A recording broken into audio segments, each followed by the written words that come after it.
पुराने समय में एक विशाल हरा भरा जंगल था। इस जंगल में इतने पेड़ पौधे थे कि दूर दूर से आने वाले बादल भी यहाँ रुककर बरस जाया करते थे। उसी जंगल के बीच में खड़ा था एक बहुत ही पुराना बरगद का पेड़, मानो समय का पहरेदार हो। उसी पेड़ पर बैठा था एक चमत्कार हरे रंग का तोता जिसका नाम था टीटू। लेकिन टीटू कोई साधारण तोता नहीं था, वह जादुई था। उसकी आंखें चमकीली, पंखों पर रेखाएं और आवाज में ऐसा जादू कि जंगल के जानवर भी उसकी कही बात पर भरोसा कर लेते थे। उसे वरदान भी मिला था कि जो भी उसके सामने अपना अपराध बताएगा, टीटू उसकी सच्चाई बता देगा। इसलिए टीटू सिर्फ पक्षियों या जानवरों का नहीं, इंसानों का भी साथी था। वह जंगल का रक्षक माना जाता था, न्याय का संदेश वाहक था। लेकिन एक दिन उसकी जिंदगी में ऐसा मेहमान आया जिसने टीटू की पूरी नियति ही बदल दी। एक रात जब चांद पूरा था और हवाओं में अजीब सी थरथराहट थी, टीटू को महसूस हुआ कि कोई अनदेखी शक्ति उसके पेड़ के पास घूम रही है। पत्ते अपने आप हिल रहे थे। अचानक एक ठंडी हवा उसके पंखों को छूकर गुजर गई। टीटू ने धीरे से पूछा, कौन है वहां? तभी एक काले रंग का तोता धीरे धीरे बरगद के पेड़ के पास आकार लेता गया। धुंध हटने पर दिखाई दिया वह एक प्रेत था। उसकी आंखें लाल थी, शरीर आधा दिखाई देता था, आधा गायब। प्रेत ने भारी आवाज में कहा, मेरा नाम रामदास है। टीटू पहले थोड़ा डर गया, लेकिन जैसे ही उसने प्रेत की आंखों में गहराई देखी, समझ गया यह प्रेत बुरा नहीं, बस पीड़ा में है। टीटू ने हिम्मत जुटाकर पूछा, प्रेत तुम रात के इस समय यहाँ क्यों घूम रहे हो? रामदास का गला भर आया, क्योंकि मुझे मुक्ति नहीं मिली टीटू, मुझे अपने कर्मों का फल भुगतना पड़ रहा है। टीटू ने प्रेत से पूछा, अपने पर्दों हटाओ रामदास, क्या हुआ था तुम्हारे साथ? रामदास ने भारी सांस लेकर अपनी कहानी सुनी। वह कभी एक किसान था, गरीब लेकिन मेहनती। शुरुआत में वह अच्छा था, सच्चा, विनम्र और मददगार। लेकिन जैसे जैसे समय बीतता गया, उसके मन में लालच बढ़ता गया। पहले उसने खेतों में चोरी से पानी मोड़ने की आदत डाली, फिर पड़ोसी की फसल अपने खेत में खींच लेने लगा। बाद में तो उसने बुराई को अपना साथी बना लिया। धीरे धीरे उसने झूठ बोलना, दूसरों की कमाई हड़पना और तकलीफ पहुंचाना अपनी आदत से ही बना ली थी। जो लोग उसकी मदद करते थे वही उनके खिलाफ चले जाते। वह दूसरों की जमीन पर कब्जा करता और कहता, यह तो मेरा हक है। गांव बार बार समझाता, रामदास लालच मत कर वरना पतन निश्चित है। पर रामदास हंसकर कहता, अच्छे लोग भूखे मरते हैं, मैं नहीं। एक साल गांव में बहुत ही भयंकर सूखा पड़ा। गांव वाले एक दूसरे की मदद कर रहे थे, लेकिन रामदास ने अपना गोदाम बंद कर दिया और बीच रात में बाहर चला गया। वह पानी के तालाब को अपने खेत में मोड़ना चाहता था। रात अंधेरी थी, रास्ता फिसलन भरा। पानी चुराने के लालच में वह फिसलकर गहरे गड्ढे में गिरा और उसकी मौत हो गई।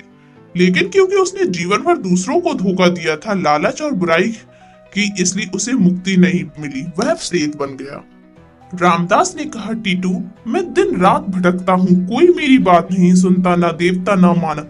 मैं अपनी गलती मान चुका हूँ, लेकिन मुझे समझ नहीं आता कि मुक्ति कैसे मिले। टीटू ने धीरे से कहा, मुक्ति मुक्ति तो तभी मिलती है जब इंसान अपने कर्मों की सच्चाई स्वीकार करे और अच्छे कर्म करे। पर तुम तो प्रेत हो, यह कैसे संभव है? रामदास की आंखें दुख से भर गई। इसलिए तो मैं तुम्हारे पास आया हूँ टीटू, बहुत ज्यादा उम्मीद लेके कि तुम्हारे पास जादुई ताकत है। सच जानकर रास्ता दिखा सकते हो तुम मुझे। टीटू ने अपनी पलकें बंद की। बरगद के पत्ते चमकने लगे, पेड़ की जड़ों से नीचे से हल्की रोशनी निकलकर हवा में फैलने लगी। टीटू ने अपनी आंखें खोली, उसमें नीली चमक फैल गई और टीटू का रंग भी बदलकर नीला हो गया। उसने रामदास की तरफ देखा और रामदास के सारे कर्म सामने आने लगे। खेत चुराना, पानी रोकना, झूठ बोलना, दूसरों को कष्ट देना, लालच, धोखा। टीटू ने कहा, रामदास तुम्हें प्रेत इसलिए बना क्योंकि लालच ने तुम्हारा जीवन अंधकार में ढकेल दिया, पर रास्ता अभी भी है। रामदास ने डरते हुए पूछा, कौन सा रास्ता टीटू? टीटू ने कहा, मुक्ति का मार्ग। जो बुराई तुमने की अब उसका पश्चाताप करो। यदि तुम गांव के लोगों की रक्षा कर सको, किसी को खतरे से बचा सको और सच्चा पश्चाताप दिखाओ, तो तुम्हें मुक्ति मिल सकती है। रामदास की आंखों में थोड़ी चमक उठी। मैं करूंगा टीटू, मैं बस मौका दे दो। टीटू ने कहा, मौका तुम्हें मिलेगा और बहुत ही जल्द मिलेगा। उसने आसमान की ओर देखा, बादल गहरे हो रहे थे, हवाएं तेज थी। जंगल में लगता है कोई विपत्ति आने वाली थी। अगली रात अचानक तेज आंधी चली, पेड़ झुकने लगे, पशु पक्षी डरकर इधर उधर भागने लगे। बरगद के पीछे बहने वाली छोटी नदी तेज बारिश से उफान पर आ गई थी।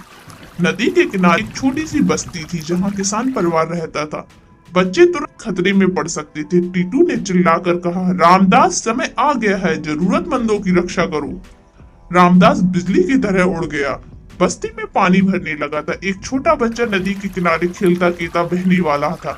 रामदास तुरंत प्रकट हुआ। उसने तेज हवा को मोड़ा और अपने प्रेत बल से शाखा तोड़कर बच्चे को दिशा में गिराई ताकि बच्चा उस पर चढ़कर बच सके। बच्चा सुरक्षित था, लेकिन इंसानों ने सिर्फ हवा और शाखा को देखा, प्रेत को नहीं। रामदास फिर भी मुस्कुराया। आज मैंने एक अच्छा कर्म किया है और उसके दिल को तसल्ली मिली। अब बस्ती की गायें बाड़े में भी फंसी थी। पानी बढ़ रहा था। रामदास ने अपनी पूरी शक्ति लगाई और बाड़े का दरवाजा खोल दिया ताकि जानवर बाहर निकल सके। टीटू दूर से देखकर यह सब बहुत ही मुस्कुरा रहा था। अच्छा काम जारी है। अचानक टीटू की नजर पड़ी कि बस्ती में एक बूढ़ा आदमी घर में फंसा था। दरवाजा अंदर से बंद हो गया था और घर गिरने वाला था। टीटू चिल्लाया, रामदास जल्दी जाओ। रामदास दौड़ा। कई साल पहले उसने इसी आदमी की जमीन छीनने की कोशिश की थी। आज उसी व्यक्ति की जान खतरे में थी, लेकिन रामदास अब बदल चुका था। उसने बिना झिझक कर की दीवार को धक्का दिया, रास्ता बनाया और बूढ़े को बाहर निकाल दिया। बूढ़े की जान बन गई। तीनों अच्छे काम पूरे होते ही आसमान से एक सुनहरी रोशनी उतरी। बरगद के पेड़ के पत्ते फिर से चमक उठे। टीटू हवा में उड़ता हुआ आया। रामदास की ओर देखा। तुमने अपने कर्मों का संतुलन वापस बनाया। अब तुम बंधन मुक्त हो सकते हो। रामदास की आंखों से आंसू बहने लगे। उसने टीटू को धन्यवाद कहा कि तुमने मुझे दूसरा जीवन दिया। मैं अब किसी को कष्ट नहीं दूंगा। धीरे धीरे उसका शरीर धुंध में बदलने लगा। चेहरा शांत हो गया और एक तेज सफेद रोशनी में रामदास मुक्त हो गया। अगली सुबह जंगल शांत था। बादलों की जगह धूप आ गई थी। जानवर हंस रहे थे। बस्ती के लोग सुरक्षित थे, लेकिन उन्हें नहीं पता था कि रात में उन्हें किसने बचाया। बरगद पर बैठा टीटू मुस्कुराकर बोला, बुरे कर्म इंसान को प्रेत बना देते हैं, पर अच्छे कर्म किसी भी आत्मा को मुक्त कर सकता है। उस दिन के बाद जंगल टीटू को सत्य का रक्षक कहने लगा। लालच मनुष्य को अंधकार में ढकेल देता है, पर सच्चा पश्चाताप और अच्छे कर्म किसी भी आत्मा को उजाले तक पहुंचाते हैं।